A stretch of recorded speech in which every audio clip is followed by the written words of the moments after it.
join me on this episode of Scarlett Letter Show number 78. I'm your host, Scarlett Santa Maria, and tonight I have the beautiful DiscoPennyLane, which is a local house music DJ and a photographer of her brand Connected Collective. Thank you for joining me tonight.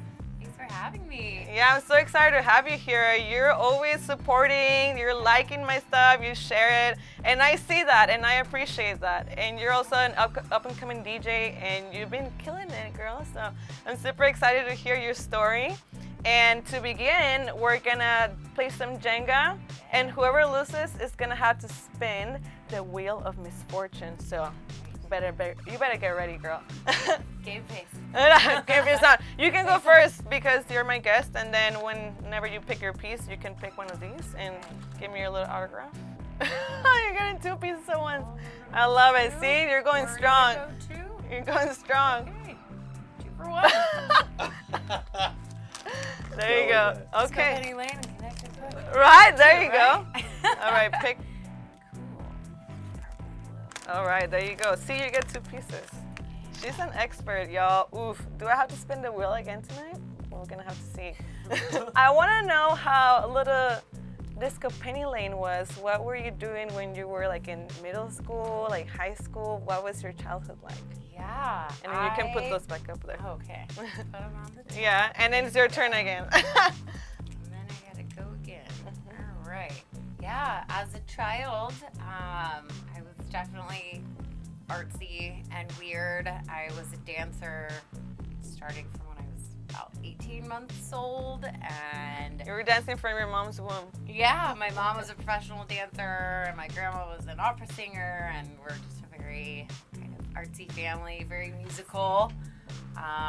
So I got into dance very young, and that was pretty much my entire life up until my young 20s.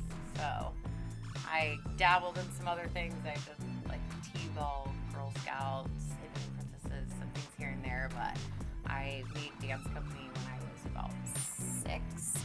Wow. And was doing that pretty much full time on top of school as well. So that was my life. Wow. Yeah. So you've always been into the performing arts. Were you also like into theater, or were you more into dance?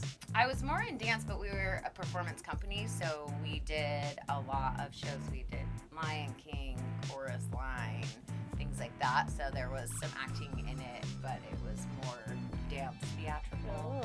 What was your first role?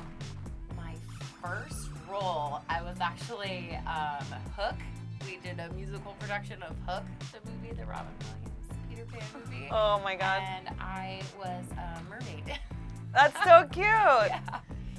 Is that why you're into that mermaid vibe? I think Is it because so. of that? I kind of laugh now that people ask what you want to be when you grow up, and I kind of grew up just to be a big kid. My apartment is just sparkly and pillows, and I love stuffed animals, and I'm a big cuddle bear, so I'm super into the new kid, the Squishmallow. Oh And yes, I have like 6 of I them, love so- those. I have a tiny one. It's a little cat. Her name is Sushi. Yeah. There's my I have little a bunch, baby. so my whole apartment is based on like snuggles and comfort, but also sparkly and aesthetics and lighting. And I kind of want to go over now. yeah, it's fun. You I'll definitely bring should. my unicorn onesie. Yes, And onesie party. Yeah, because that's the only colorful thing I have pretty much, because I wear pretty much black a lot, but I'll bring the unicorn onesie for Yeah. you. Have a little sparkle party. So you're originally from Dallas. What brought you to San Diego? Yeah, so wow, it's kind of a long roundabout story, but my love for California, I actually got a dance scholarship when I was 15 and moved out to Hollywood for the summer and lived in an apartment with 3 other dancers and like a dance mom, and I just danced at a performing arts center in Hollywood, and it was pretty much dancing all day. We had Sundays off, so there was one Sunday we did Malibu and the beach, and then one Sunday we did Universal Studios, and one Sunday we did the Hollywood walk with all the stars and kind of shopping, and it was mostly dance, but it was kind of my first real experience of kind of a culture that was less Southern and conservative. And wow, it must have been a big change for you. Kind of, but I actually loved it. I felt like I fit in a lot more. I'm with my tribe right now with the weirdos. I was like, it's weird and I like it, and it's kind of cool to be weird here. And Same. Even though, so I grew up, it's your turn by the way, I grew up in TJ, and even though it's like 30 minutes away, you can't even compare the culture here. This is where I'm like, okay, I can be a weirdo and I can be proud about it. Yeah. So tell me how The you whole thing. tell me how you got started in the electronic music scene. You started in LA, right? Kind of. So I actually started in Dallas, Oh, okay. not DJing, but just experiencing it. But your first job in the industry? Yeah, kind of. I was the director of marketing at MB Magazine in Dallas, and my first experience, I kind of got a little rebellious in like 15, 16, probably after LA. It's not a phase, Mom. Yeah, I finally told her some stuff this year that I did a lot of sneaking out from friend's house and going to little raves and Area 51 and Lizard Lounge and stuff when I was way underage, but loved the music, and it gave me this freedom that dancing professionally and competitively didn't give me, and I had never really experienced just dancing for fun and it not being so choreographed. Yes. It was really fun, and I was so awkward at first, but I was just like everybody's kind of awkward. This is cool. It's just okay, just move. Like, you just no one groove tells you with what it. to do. Yeah. And there was a freedom in that I kind of fell in love with and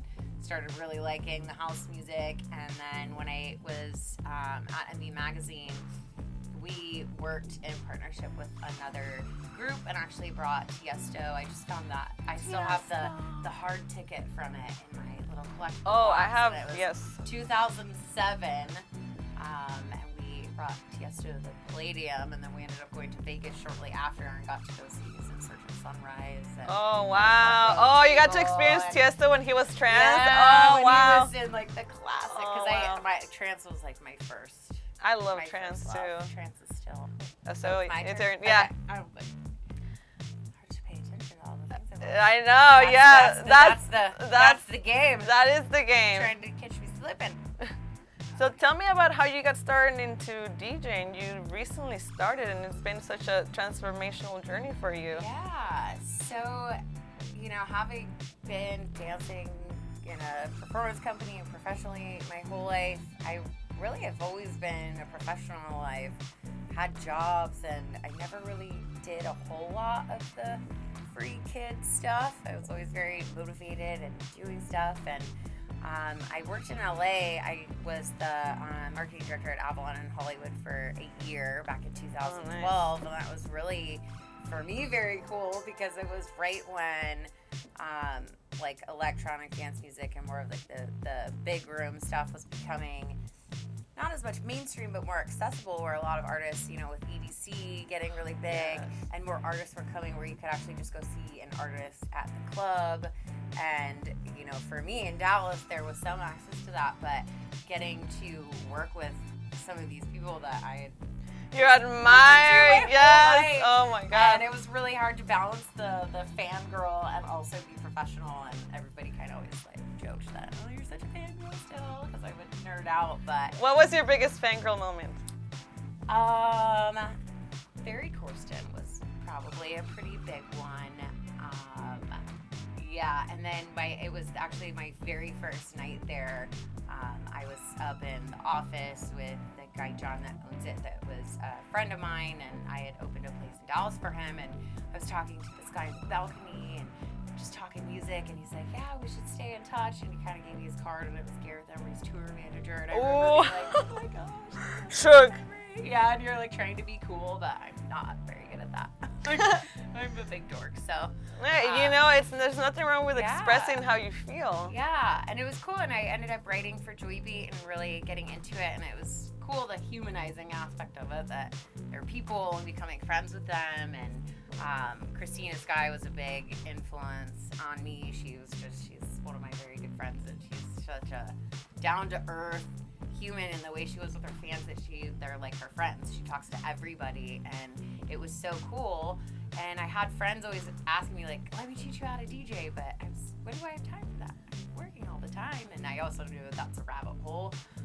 So then when COVID and quarantine happened, I had actually gotten laid off and lost my job, and there really wasn't anything you could do. And my good friend, my big brother, Eric Dolan, was like, please let me teach you how to mix. And I was like, okay, I'll try it. And he kind of showed me the basics and left his controller at my house, and the rabbit hole began. And there's no turning back now. Yeah, I was pretty in it after that, and ended up just getting my own gear and spending pretty much the entire last year just while I had the time, while I was looking for jobs, but things weren't really open, and just spending as many hours a day as I could learning and reading about stuff and trying to apply everything I've danced to and heard and loved in the music and written about, trying to then you could hear what you want it to sound like in your head, but I'm like, which button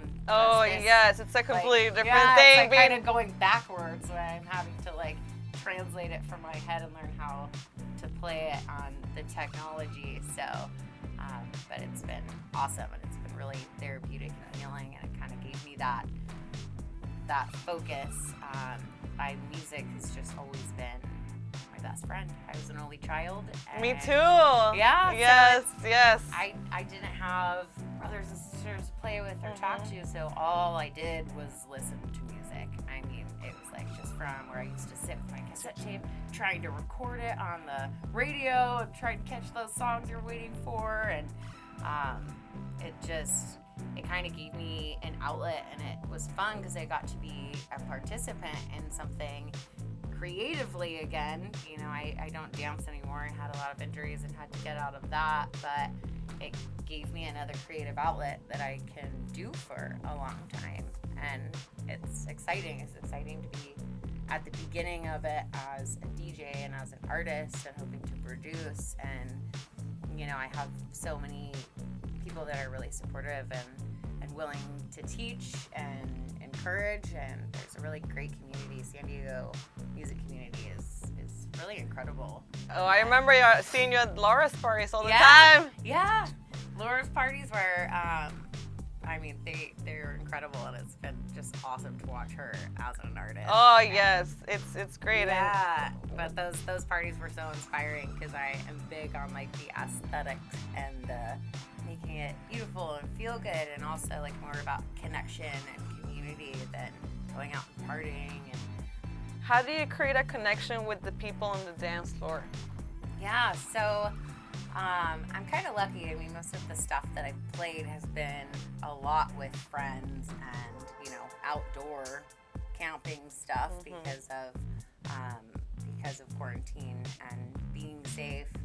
And so it's been nice, but what I realized about being an artist is there's a lot of people that get a little lost in the sauce and the ego about it, and I'm the DJ, I'm the performer, and I just know, even at Avalon, that was my favorite thing, was that you don't have a lunch break, and I was like, okay, I want a GA break. I want to always go down and have an hour that I get to pick when it is. I'm going to go put my chucks on, and I'm going to the dance floor, and nobody's talking to me. I don't work here, but I want to go dance, because these are my favorite artists, and I need to go get my fangirl out for a minute and go dance, have the experience, so that I don't kind of lose what I love about it. And I kind of take that into my music and where I play, where I have it's this Galaxy Rose that I found that's something that I kind of have with me during my set, and it's there's always somebody on the dance floor that's vibing really hard with you, and that energy gives you the energy and the inspiration to do it. I think most DJs have been in a position where maybe it's an event you weren't, you didn't know about, or you don't know many people, or you're opening and the dance floor is a little empty, and it's having that energy, it really is reciprocal. The crowd and the vibe is just as important as the music. You play off of each other. Oh no! Again! Third time the charm, you're right.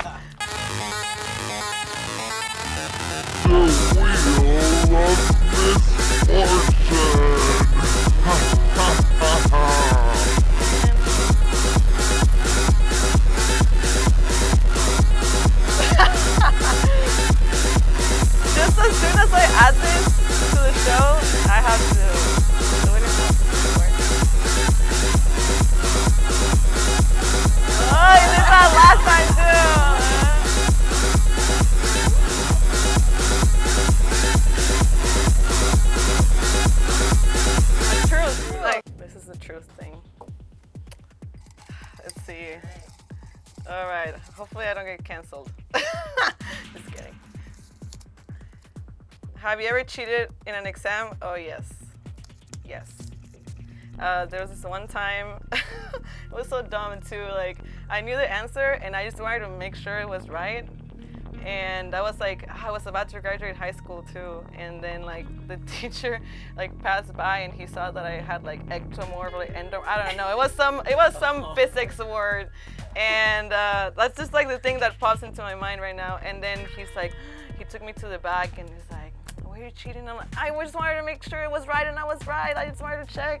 And so yeah, that's the one that pops into my mind. Who hasn't cheated in an exam? That was your excuse? Yes. I just wanted to make sure it was right. And I was right. Yeah. All right, that wasn't that bad. I can breathe again. And now it's time for the next section of the show, which is the time capsule.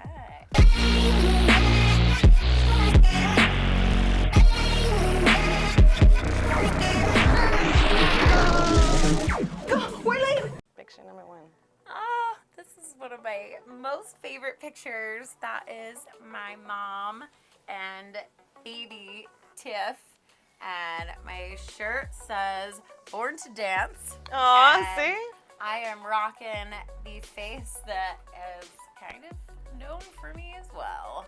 I've sang karaoke and had the face, and people have like put the pictures next to each other because that's like the face I make when I'm really like, Yeah, rock and into roll. it. And I've been doing it since I was a baby. Oh, okay. Who is she? Who is she? Oh my gosh. Yeah. So I did a little modeling when I was in Texas. I was blonde for a really long time.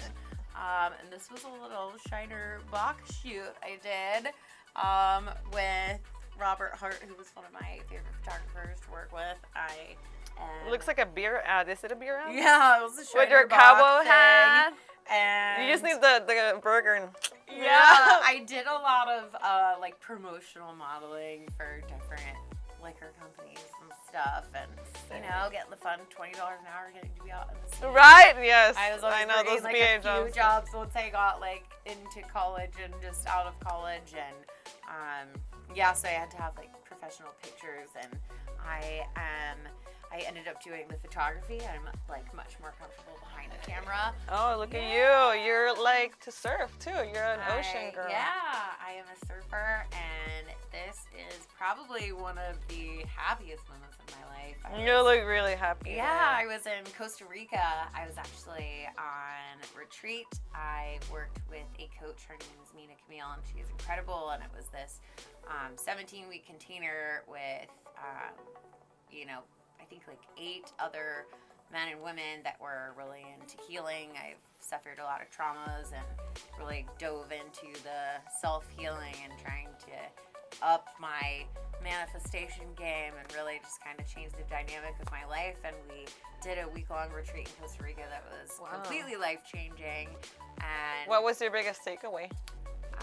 so we actually did a cacao ceremony and a big guided meditation for an hour where it was really kind of going through each of your chakras and talking about how they're related to a certain timeline in your life and where you develop certain skills and pieces of your personality. And it was really encouraging us to like think about, you know, when you were a baby, maybe what things were you experiencing that you might be holding on to as trauma. And it was kind of intense for me because I had suffered a lot of trauma at different points in my life, and getting to kind of release that. And the thing that they were guiding me through was actually, you know, now I know it to be as kind of reparenting your inner child and visualizing yourself as you are now, and then seeing yourself kind of as a separate person, but as like a young child, and like holding yourself as a young child, and then knowing that you did your best with what you were given, and like kind of forgiving yourself and owning all of the pieces of your story and knowing that that's what made you you.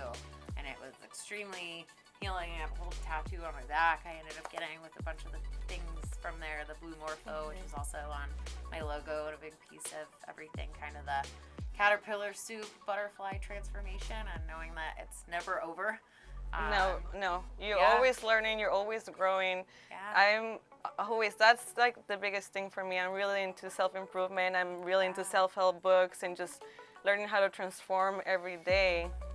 And really, I can touch into that thing about all the things that you acquire from your parents, like all the negative things, the negative traits, the positive traits. When you take a look at yourself and sometimes you're like, I don't want to be like my parents, but you really are deep inside. So you have to catch yourself when you have those negative traits that are coming out, and all the positive ones too. I love that. And also kind of realizing just the human experience. Nobody is exempt from it, and having that compassion for your fellow humans where they might be at a different point in their journey than you are, but it's just showing up and always choosing love over fear and trying to be kind and help them remember that they're safe and loved, and showing that in everything you do and how you interact with people is really big. And that was the most transformational. Yep, that's just me front and center dancing. That was definitely one of Laura's events. I can tell by the flowers. And yes. I was just I can't wait till we can party in the rooftop. I know. The spin rooftop that I got the renovation. Oh, it's so really cute. Cool. Yes. A werewolf?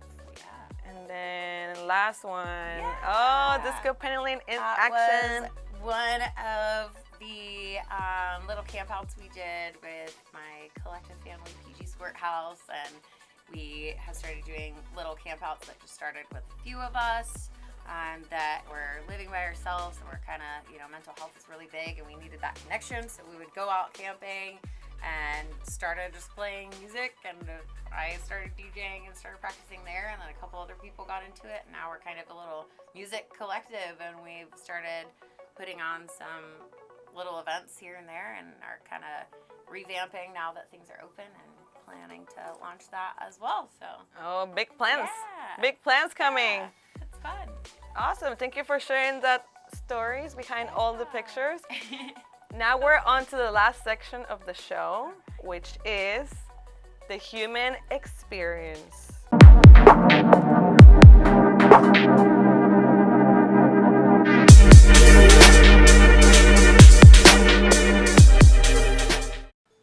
All right, my humans, and this is the section where we ask the guest some questions about how she sees herself, the world, life, some self-awareness questions for you to get your mind rolling. And the first question is, what is your greatest strength? I think my greatest strength is probably, it is my empathy. It also can be my greatest weakness. Yes, yes, I can relate. If I don't keep it in check, I am a 2 on the Enneagram, so I am the helper, and diving into that, really learning that my biggest strength is when I actually take care of myself and show the love and compassion and empathy that I give to everybody else. When I also show that to myself, that's when I can own my biggest strength, which is my ability to love and give to others, because I can give from a full and overflowing cup. Yes, I can relate to a T, because I felt that being an empath at first was more of a weakness, because I feel so much, I feel so deeply, but now I see it as a superpower. Yeah. And now that I'm more mature, I'm able to separate myself from certain situations where I'm like, okay, like, don't get too invested, because you're gonna get hurt, or you need to like take care of yourself, take a step back and really analyze the situation and look out for yourself too, because being so feely sometimes, it's a lot. Yeah, it is a lot, and that's the setting healthy boundaries and really checking in with yourself. And that experience, Freedom Retreat, was really where I kind of got shown that mirror of, oh, okay, well, you're saying you're doing this and that you just want to give it, but does it actually feel good to give? You go to this event and you're tired and you want to support a friend, but you're so tired that you go and you're not having a good time, and your energy you're contributing isn't there. Are you better off saying, hey, I would really love to be there, but I really need to stay home and take care of myself? And then when you start doing that, you serve as an invitation for others to also feel okay doing the same with you. So then when they are like, oh, it doesn't feel good for me to do this, doesn't mean I don't love you, but you'll still love me, but I can share that as my truth. Exactly. And take care of ourselves so we can take care of each other. Question number 2. How do you deal with negativity in your environment? Definitely trying to respond instead of react. Sometimes negativity is actually an arrow towards growth, and it can show you where you can react differently and, respond, take a pause. Also, if it's a really negative environment, just get out of it. Leave. Yeah, if it's I've had experiences like that where I go to an event and it's just The not energy. my vibe. Like if people are just really drunk. Like or downtown? Yeah, sometimes or like I know like PB kind of gets like that. There's Oh, a certain yeah. time of the Oof, night where yes. I'm like, man, in my 20s, like it was fine, but for me, it's it's just like not my vibe, or I kind of have the mom light turned on where I just get so worried about everybody that I'm like, okay, this is feeling negative to me, so I will probably remove myself from it. But Bye, girl. yeah. Do you think time heals all wounds? That's a tough one. I think time doesn't necessarily heal the wound. I think we get stronger with time, and we carry our wounds and our losses more gracefully, but time is a piece of it. But there's a lot of things that go into healing certain wounds. There's a lot of doing research, asking for help, therapy, and just self-awareness, and taking time to really understand where the wound comes from and learn something about yourself, and also know that we're all wounded. We all have traumas and stories, every single person, and we talked about it with our parents, that the things that we see as negative, and sometimes just asking questions and understanding where people are coming from will help you understand what their pain is, and that it might be different than yours that you can't understand, but you can have more of that compassion and just Emotional intelligence. yeah, that we're all humans and everybody's got their shit. We all got our shit. shit. We all got Everybody's our their shit. and we're all just doing our best. One of my favorite quotes is from Doss. We're all just walking each other home, and remembering that we're all gonna die. We're all gonna learn. We're all gonna fuck up and hurt people, and sometimes we are the one that's hurt, and sometimes we're the ones that hurt others, and just remembering that, and kind of staying humble in our humanity and seeing that in each other. I love that. Thank you. Yeah. When was the last time you made a change in your life? Oh my gosh. I feel like every day right now. This last year and a half has been really crazy. I feel every day kind of the thing I remind myself is every morning just wake up and meet the new version of you. I've changed jobs, I've changed partners, I've changed careers, I became a DJ. Things change all the time for me right now, and it can be exciting, it can be scary, or just kind of surrender and roll with it and know that, that from The Alchemist, it's like the universe is conspiring you to give you what you want, and sometimes those changes don't feel good, but just know that things might be rearranging. So yeah, changes every day for me right now. Every day. I completely agree. It's been quite the journey for me too. It's been rough for a lot of us. Yeah. So I appreciate your strength. I know you're very open about everything that you've been through online, and that takes a lot of bravery. So you're amazing. Yeah. For me, it was just part of my journey. I've been a writer my entire life. I've been an empath. I'm an oversharer. I talk too much, and I kind of found some strength in realizing that a lot of times we're hiding our scary thoughts or our pain and our trauma because we're afraid other people will see that and not love us, and that's really like we're afraid to not be loved in our full authentic selves. And that the more you kind of share a little bit about like, man, I really fucked up, I did this thing and I don't feel good about it, and then other people are like, oh my gosh, me too, and they start seeing and releasing some of the like shame and guilt we have about things, that I think is really where depression and all the really low vibrational stuff and addiction comes from. A lot of that feeling like we can't share openly about things. And it's Mental Health Awareness Month this month in May. which is very near and dear to my heart, and kind of breaking the stigma with that. And I just finally chose to start sharing the scary things, knowing that other people are going through this, and they, you know, if they don't feel like they have to hide it, and you don't have to be brave and share it in public, but share it with a friend or someone close, or write it in a journal, but just not holding it inside and feeling like it changes that you are worthy of love and that you are whole and safe just as you are, and, you know, asking for help when you need it, because we all need help. We all need help, Yeah, and it's we all important to reach out. Yeah.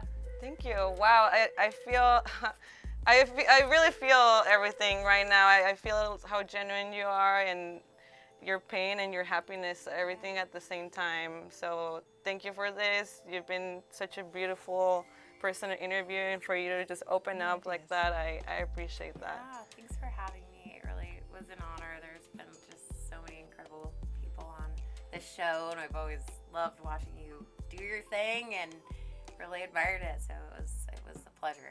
Thank you. Yeah. We're almost done. There's two more things.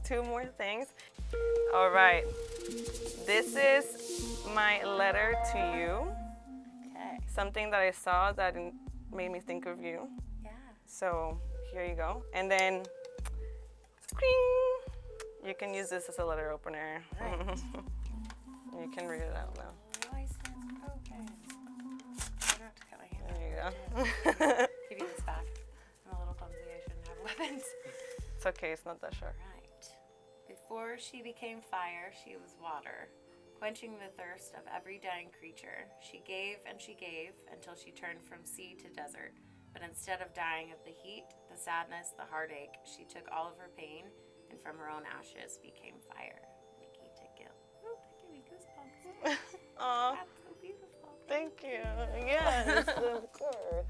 Thank you for being here. And there's a little sticker there. Yeah.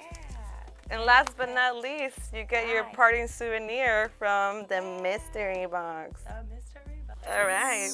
What's in the box? Yes. Close your eyes and All put right. your hand in there. Just kidding. I think it's gonna be. This feels squishy. Oh my gosh, it's a duck. It's a sparkly duck.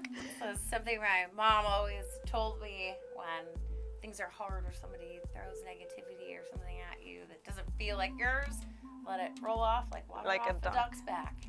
There you go. Yeah. And that's your party duck. Yeah, party duck. Party duck. Yes. Thank you again for being here. I hope it was a great experience for you. Me. It was awesome. Yes, and we'll be back next Thursday with more of the Humans of Nightlife. Good night, everyone.